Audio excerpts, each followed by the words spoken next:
Hello, very good morning to all of you. आज हम complete करेंगे आपका वर्क एनर्जी एंड पावर। ठीक है, तो इसके पहले हम शॉर्ट नोट्स प्रॉपर अच्छे से रिवाइज करेंगे जिस पे बेस्ड क्वेश्चन आए हुए हैं। ठीक है, और मैं लेटेस्ट टाइम के ही PYQ आपके लेके आई हूँ।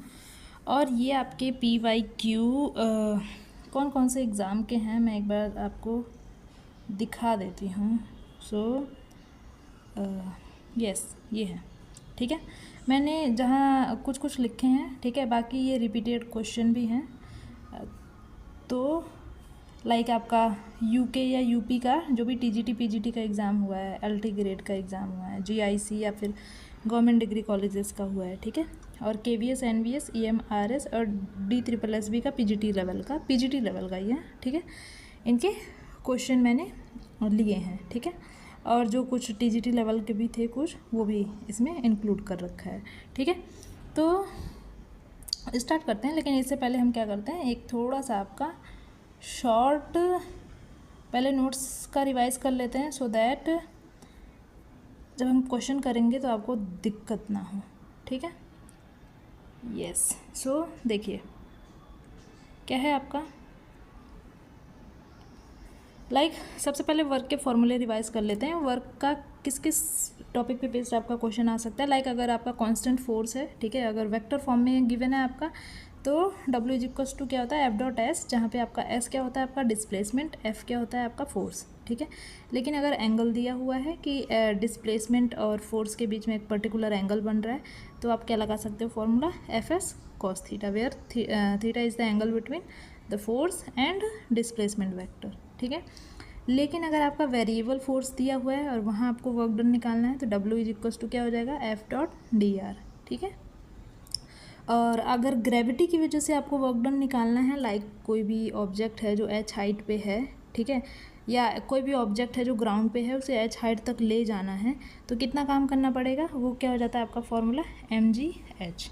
ठीक है, जहाँ m उसका मास होगा, जो भी पार्टिकल जिसको ले जाना है h हाइट तक, और g आपकी ग्रेविटी होगी। ठीक है, ग्रेविटेशनल एक्सेलरेशन जिसकी वैल्यू 9.8 होता है मीटर पर second square, h is the height.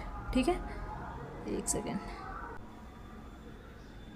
फिर आगे देखिए, स्प्रिंग की वजह से अगर आपको वर्क डन निकालना है तो उसका फॉर्मूला क्या होता है, माइनस का K/2x², जहाँ K क्या होता है आपका स्प्रिंग कांस्टेंट, x क्या होता है डिस्प्लेसमेंट। ठीक है, मान लो कोई स्प्रिंग है आपका, ठीक है, तो उसको आप या तो कंप्रेस करके, और जितना कंप्रेस करते हो वो वाली डिस्टेंस, या ठीक है, या फिर इसे इलोंगेट करते हो तो इसकी जो लेंथ में इंक्रीमेंट आता है, ठीक है, वो क्या होता है आपका x होता है, डिस्प्लेसमेंट होता है। ठीक है, तो और स्प्रिंग कांस्टेंट की और एक और चीज़, ये वर्क डन जो होता है आपका नेगेटिव में आता है। ठीक है, ये उसको जो, और ये क्यों आता है, क्योंकि वर्क डन क्या हो जाता है तुम्हारा, एक सेकेंड ना, यस, एफ आपका क्या वर्क डन क्या हो जाता है आपका F.dr। ठीक है, लेकिन स्प्रिंग की वजह से जो F आता है आपका, वो कितना होता है माइनस का KR या KX, तो इस नेगेटिव की वजह से वर्क डन में भी नेगेटिव आ जाता है। ठीक है, सो आई होप यू अंडरस्टैंड। बाकी थोड़ा सा और देखते हैं एक और चीज़। ठीक है, क्या कि इसी में आता है आपका, ठीक है, कि अगर कंजर्वेटिव फोर्स होता है आपका, ठीक है, किसको कंजर्वेटिव फोर्स करते हैं, जो भी वेरिएबल होता है आपका, वो अगर पाथ इंडिपेंडेंट होता है, यानी पाथ पे डिपेंड नहीं करता है, तो उसे कंजर्वेटिव फोर्स कहते हैं। और अगर वो पाथ पे डिपेंड करता है तो उसे नॉन कंजर्वेटिव फोर्स कहते हैं। कंजर्वेटिव फोर्स में हमेशा याद रखना, आपका वर्क डन जो होता है चेंज इन एनर्जी के इक्वल होता है। ठीक है, W माइनस का ΔU। ठीक है, जहाँ पे नॉन कंजर्वेटिव के केस में क्या हो जाता है आपका, W क्या होता है आपका म्यू एफ। ठीक है, म्यू एफ। ठीक है, जस्ट सेकेंड, वर्क डन निकाल रहे हैं ना, तो ये क्या हो जाएगा म्यू F.dr। ठीक है, जहाँ म्यू क्या होता है आपका क्या बोलते हैं इसको, फ्रिक्शन, कोफिशिएंट ऑफ फ्रिक्शन। ठीक है, F आपका फोर्स हो जाएगा and dr is the displacement. ठीक है, जहाँ F की वैल्यू हुई यहाँ पे क्या रखा है मैंने mg।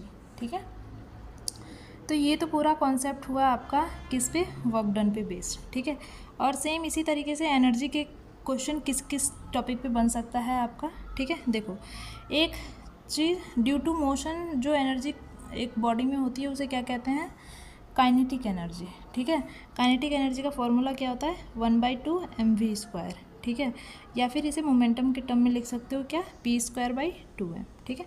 Change in kinetic energy क्या हो जाएगा आपका, final kinetic energy minus initial kinetic energy, ठीक है।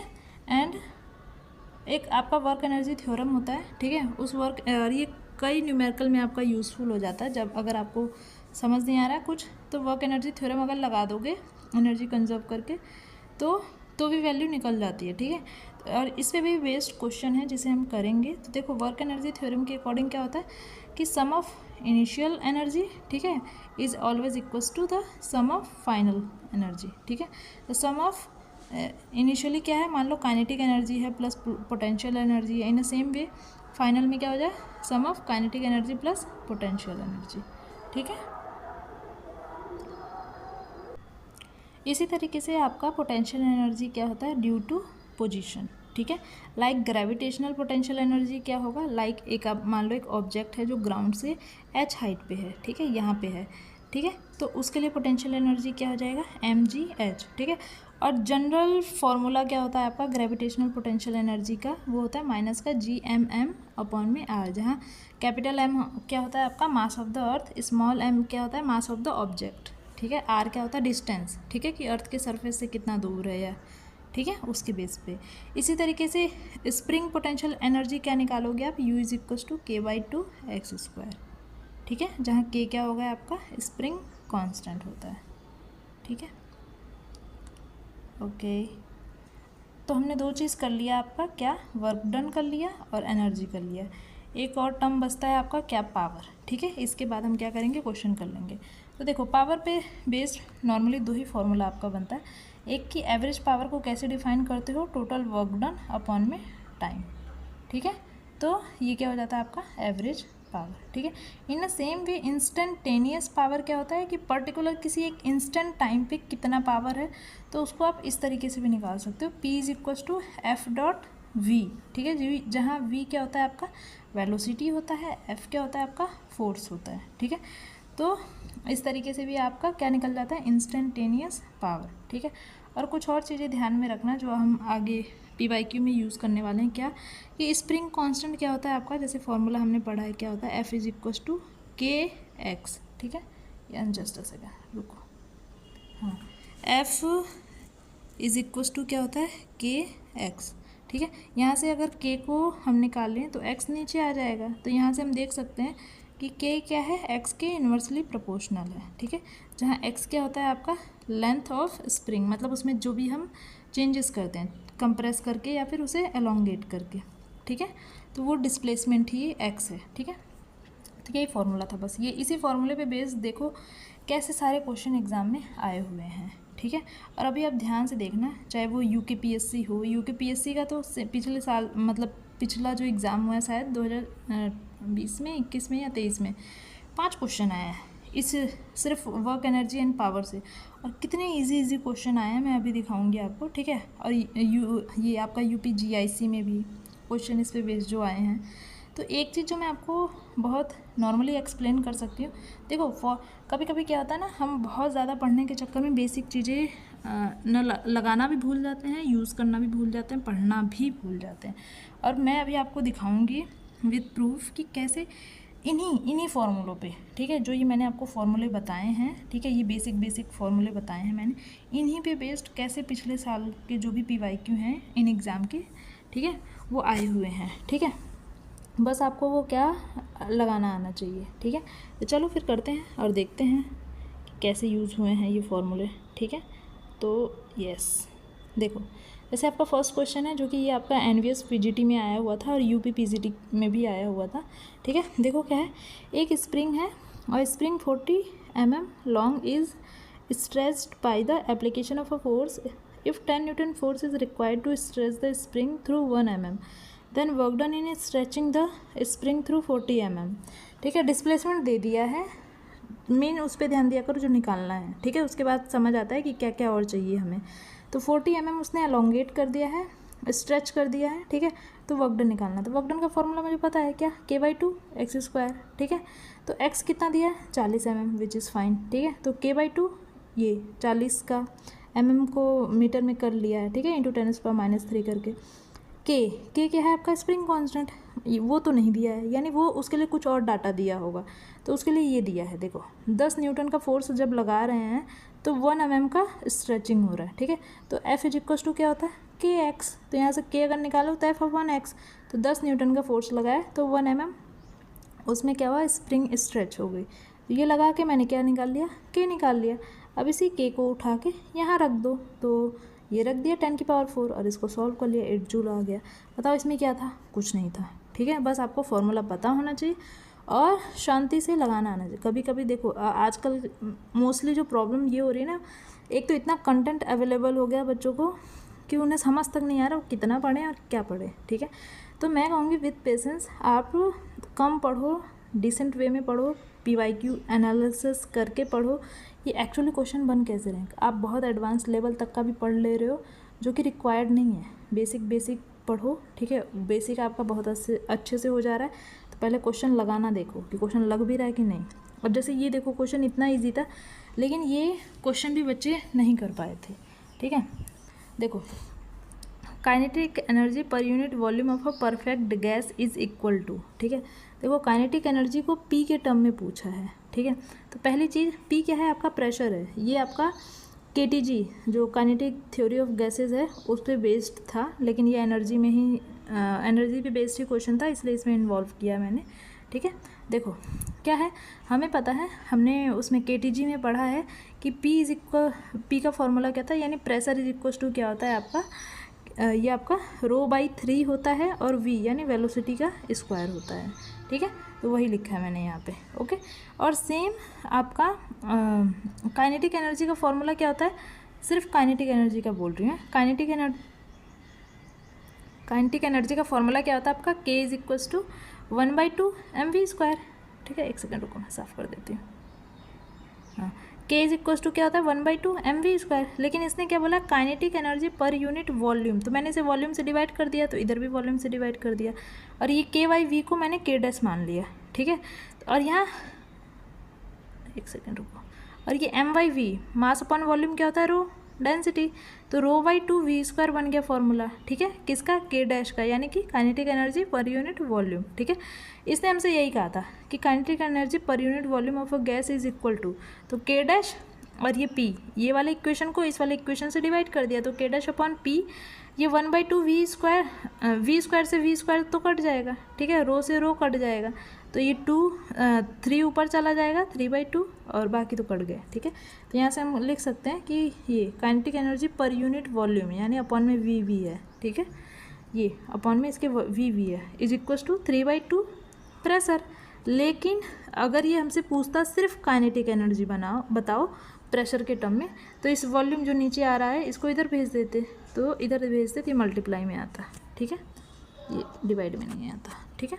तो ये बन जाता फॉर्मूला, ठीक है। तो कुछ नहीं था, बस आपको फॉर्मूले लिखने थे, उन्हें डिवाइड करना था, आंसर आ गया।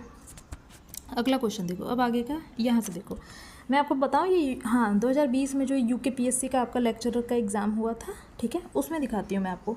सेम सोचो, वर्क एनर्जी पावर, और इतने इजी क्वेश्चन है, मैं अभी आपको दिखाती हूँ, ठीक है, कि 5 क्वेश्चन आए हैं, मैं तो ये देख के, और वो भी सारे इतने ईजी, जैसे मैं अभी दिखा देती हूँ। देखो एक ये है, ठीक है, एक ये है, एक तीसरा ये है, चौथा ये है, और पांचवा कहाँ गया, हाँ 5वां ये है, ठीक है। और अभी दिखाती हूँ कितने इजी हैं, ठीक है। तो मुझे लगता है तैयारी अच्छे से करो, पहले थ्योरी अच्छे से कंप्लीट कर लो, उसके बाद उस पर बेस्ड क्वेश्चन लगा लो, ठीक है, फिर एडवांस लेवल का किया करो, ठीक है। क्योंकि आजकल परफॉर्म भी नहीं बच्चे अच्छे से कर पा रहे हैं, ठीक है। तो आप बहुत ज़्यादा करने के चक्कर में कम चीज़ें भी छोड़ दे रहे हो, तो इट्स बेटर कि थोड़ा थोड़ा करो, बेहतर करो। और आपको पता ही है UKPSC का तो एग्ज़ाम अभी आपका 9 मई को है, ठीक है। और UPPGT वगैरह का भी एग्ज़ाम आ ही गया है, GIC का एग्ज़ाम चलो एक्सटेंड हो गया, ठीक है। तो एक्सटेंड भी बहुत ज़्यादा नहीं हुआ है, 1 महीने के लिए हुआ है, और वो आते जाते समय नहीं लग रहा वैसे भी, ठीक है। सो अच्छे से करो, मैं कहूँगी थ्योरी कर लो, और थ्योरी भी मैंने इसकी वैसे प्लेलिस्ट में ऐड कर रखा है, ठीक है। जो थ्योरी क्लास ली है मैंने वो भी अच्छे से ऐड कर दिया। तो अगर आपकी थ्योरी नहीं है पूरी तो आप वहाँ जाके कर सकते हो, और वहाँ पे जो इंपॉर्टेंट एडवांस पार्ट है वो भी मैंने अच्छे से करा रखा है, ठीक है। इसलिए मैं अब सिर्फ PYQ पार्ट करा रही हूँ, वो थ्योरी जो और PYQ के साथ, इसलिए मैं क्या बोलते हैं आपका शॉर्ट नोट्स भी करवा रही हूँ, क्योंकि formula revision is also important, ठीक है। उसके बाद ही आप क्वेश्चन लगा सकते हो। सो चलो करते हैं। अब देखो पहला क्वेश्चन क्या है आपका कि the two bodies of mass M1 and M2 have kinetic energy, have same kinetic energy, ठीक है। If P1 and P2 are their linear momentum respectively, then value पूछा है P1/P2 का। पहली चीज़ काइनेटिक एनर्जी पहले का क्या हो जाएगा, P1² मैंने पीछे बताया था काइनेटिक एनर्जी का मोमेंटम के टर्म में, ये हो जाएगा दूसरे का, ठीक है। दो उसने बोला दोनों की काइनेटिक एनर्जी सेम है, तो मैंने दोनों को सेम रख दिया। इसकी वैल्यू ये, इसकी वैल्यू ये, दो कट जाएगा आपका। P1/P2 चाहिए था, M1/M2 इधर आ जाएगा, स्क्वायर इधर भेज देंगे, रूट में पहुंच जाएगा। तो ऑप्शन सी करेक्ट। ज़्यादा से ज़्यादा आपको लगता है इस क्वेश्चन में तो 20 सेकंड लगता है, ठीक है।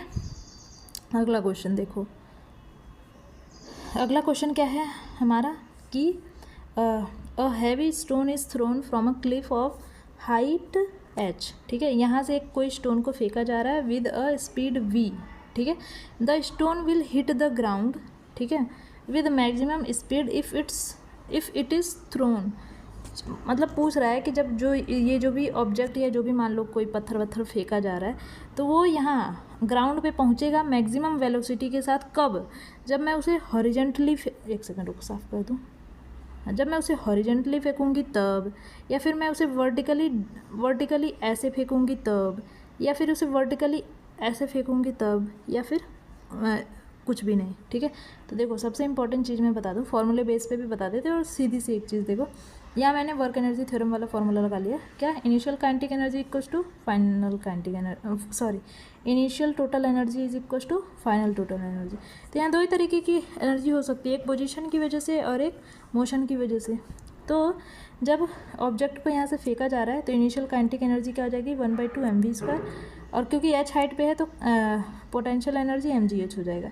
जब वो ग्राउंड पे आ जाएगा, रुक जाएगा तब तो, ठीक है, सॉरी ग्राउंड पे पहुंचने से जस्ट पहले, ठीक है, उसकी वेलोसिटी क्या होगी मैक्सिमम, तो उसका काइनेटिक एनर्जी क्या हो जाएगा m/2 vmax का स्क्वायर, ठीक है। और जस्ट पहुंचने वाला है, ठीक है, यानी हाइट लगभग कितनी हो गई 0, ग्राउंड पे मान लो जस्ट पहुंचने वाला है, एकदम यहाँ आ गया है, यानी हाइट अप्रॉक्स 0 हो गई है, इसलिए पोटेंशियल एनर्जी क्या हो जाएगा 0, ठीक है। तो यहाँ से हम क्या कर सकते हैं, दो चीज़ ध्यान दो, क्या mm तीनों जगह है, कॉमन कट जाएगा, तो यहाँ से vmax का स्क्वायर किसके टर्म में आ गया आपका, vmax का फॉर्मूला इसके टर्म में आ गया। और यहाँ देख के हम ध्यान से बता सकते हैं कि vmax जो है इनिशियल वेलोसिटी पे, हाइट पे, इन चीज़ों पे तो डिपेंड कर रही है, लेकिन डायरेक्शन पे डिपेंड नहीं कर रही है, कि मतलब आप इतने एंगल से फेंको या हॉरिजेंटली फेंको, वर्टिकली फेंको, इन बातों पे डिपेंड ही नहीं कर रही है, ठीक है। इट मीन्स व्हाट, सिंपल सी बात बोलूँ तो एंगल पे डिपेंड नहीं कर रही है। In the same way I can say कि डायरेक्शन पे डिपेंड नहीं कर रही है, ठीक है। तो इसका आंसर क्या हो जाएगा, speed does not depend on initial direction, ठीक है। चारों ऑप्शन में डी वाला आपका सही हो जाएगा, ठीक है। इजी था, कुछ नहीं था, बस आपको थोड़ा सा शांति से करना था, ठीक है, अपने फॉर्मूले के बेस कंक्लूजन निकालना था, ठीक है। अगला देखो क्वेश्चन नंबर 3। क्वेश्चन नंबर 3 में क्या है, at what distance from the mean position the kinetic energy in simple harmonic motion is equal to the potential energy. दो चीज़ें बोल दिया, काइनेटिक एनर्जी पोटेंशियल एनर्जी के इक्वल है, तो कर दो दोनों को इक्वल। सबसे पहली चीज़ काइनेटिक एनर्जी क्या होती है m/2 v², और सिंपल हार्मोनिक मोशन में वेलोसिटी जो होती है वो क्या होती है आपकी ω√a² - x², यहाँ निकाला मैंने, देखो क्या होता है सिंपल हार्मोनिक मोशन में x is equal to a sin ωt होता है, v इसको एक बार डिफरेंशिएट करोगे टाइम के रिस्पेक्ट में तो ओमेगा बाहर आ जाएगा, तो ये a ω cos ωt हो गया। cos ωt को मैं लिख सकती हूँ √1 - sin²ωt, और यहाँ से अगर मैं साइन निकाल लूँ तो वो क्या हो जाएगा 1 - x²/a²। इसी को सॉल्व किए तो ये आ गया, ये क्या हो गया हमारा वेलोसिटी, ठीक है। तो वही वेलोसिटी उठा के मैंने यहाँ रख दी, ओमेगा √a² - x², उसका होल स्क्वायर करेंगे तो ओमेगा का स्क्वायर, तो ये हो जाएगा क्या आपका kinetic energy. Same way simple harmonic motion में हमारा पोटेंशियल एनर्जी का फॉर्मूला क्या होता है k/2 x², ठीक है। इसने कहा था कि ये दोनों क्या हैं इक्वल है, ठीक है, तो कर दिया मैंने दोनों को इक्वल, ये रख दिया, ठीक है। एक और चीज़ जो ध्यान देने वाली है वो क्या, कि k इज इक्वल टू क्या होता है, एम ओमेगा स्क्वायर। तो ये k और ये एम ओमेगा स्क्वायर कट जाएंगे, ठीक है। तो सॉल्व करने पे ये आया a square minus x square is equal to x square. फिर ये यहाँ से 2 नीचे फेंक भेज दोगे तो x की वैल्यू क्या आ जाएगी, प्लस माइनस a/√2। ऑप्शन में क्या था आपका, a/√2। तो कुछ था नहीं, सिंपल हार्मोनिक मोशन पे बेस्ड एक सिंपल सा क्वेश्चन था। काइनेटिक एनर्जी और पोटेंशियल एनर्जी को इसने इक्वल करवा दिया था बस, और कुछ नहीं करवाया था। कुछ भी पूछा जा सकता है, मान लो अगले आने वाले एग्जाम में हो सकता है काइनेटिक एनर्जी और पोटेंशियल एनर्जी को डिवाइड करवा दे और वहाँ से कोई एक क्वांटिटी, एक वेरिएबल निकालने को कह दे। तो आपके फंडे क्लियर होने चाहिए, आपकी थ्योरी क्लियर होनी चाहिए, बाकी आप क्वेश्चन कैसे भी घुमा फिरा के आए आप कर सकते हो, ठीक है। अब अगला क्वेश्चन देखो, मैंने तो ये एक्सप्लेन किया है, तब 3-4 लाइन में गया भी है। मुझे ये करना होता ना तो मुझे ये फॉर्मूला पता था, मुझे ये पता था, मैं डायरेक्ट कट पिट करके इसको एक लाइन में आंसर ले आ देती, ठीक है। यहाँ मैं एक्सप्लेन, तो मैं इसलिए आपको ये बता रही हूँ कि एग्ज़ाम में क्योंकि टाइम भी बहुत कम होता है, इसलिए आपके नोट्स इन योर हेड, ठीक है, आपके दिमाग में बहुत अच्छे से क्लियर होने चाहिए, सो दैट आप जल्दी कर सको, ठीक है। क्योंकि ऐसा ही हो रहा है कि पेपर लेंदी आ रहा है, क्वेश्चन हम पूरे अटैम्प्ट भी नहीं कर पाते हैं, ठीक है। सो आपका अल्टरनेट आइडिया और प्लान आपके माइंड में होना चाहिए कि अगर लेंदी आ जाता है तो कैसे करोगे, ठीक है। आगे देखो क्या है, एक यूनिफॉर्म स्प्रिंग है, ठीक है। ये भी UPSC 20 में ही आया था। देखो लगातार 5 क्वेश्चन आया है, ठीक है, वर्क एनर्जी पावर से, और सारे बेसिक क्वेश्चन है, ऐसा कुछ एडवांस नहीं था। क्या है, a uniform spring is cut into 2 pieces, ठीक है। कितने पीस में काटा गया है, 2 पीस में काटा गया है। उस length are in the ratio of 1:3, मतलब एक पूरा एक रॉड है जिसको 1:3 में काट दिया, okay fine. Then the ratio of their force constant, K की वैल्यू पूछा है। तो मैंने जब फॉर्मूला शीट कराया था आपको, ठीक है, तो फॉर्मूला शीट में मैंने आपको एक फॉर्मूला रिवाइज करवाया था, क्या कि के क्या होता है, लेंथ, स्प्रिंग के लेंथ के इन्वर्सली प्रोपोर्शनल होता है, ठीक है। तो इसी चीज़ का यहाँ पे हम इस्तेमाल करेंगे। तो देखिए, हाँ यस, देखो क्या है, F is equal to minus KX होता है, तो यहाँ से KX की क्या है, इन्वर्सली प्रोपोर्शनल है। तो यानी K1 जो क्या होगा, L1 लेंथ के इन्वर्सली प्रोपोर्शनल, K2 जो क्या होगा, मतलब ये जो पूरा स्प्रिंग था उसको 2 हिस्से में जो काट दिया है, तो इसका वाला स्प्रिंग कांस्टेंट इसके लेंथ के इन्वर्सली प्रोपोर्शनल, इसका वाला इसके, ठीक है। तो K1 और K2 यहाँ से मैंने डिवाइड किया तो ये L2/L1 आ गया। और L2 कितना था आपका, इसको रेशियो गिवन था, तो इसको मैं ऐसे मान सकती हूँ कि L2 3L था और L1 कितना था, 1L था। तो L2/L1, LL कट जाएगा तो 3/1 आंसर आ जाएगा, ठीक है। मतलब अगर कभी भी रेशियो में गिवन हो कोई क्वेश्चन, ठीक है, तो आप उसको डायरेक्ट नहीं मान सकते हो। वैसे यहाँ तो आप रख देते तो भी आंसर आ जाता क्योंकि ये डिवाइड में था, ठीक है। लेकिन अगर रेशियो में गिवन हो तो आप ऐसे मानोगे कि L2, आप ऐसे मानोगे कि L2 is equal to 3L और L1 is equal to 1L, ठीक है। ऐसे करके कर लोगे तो आपका आंसर आ जाएगा, ठीक है। तो ये यहाँ से आ गया।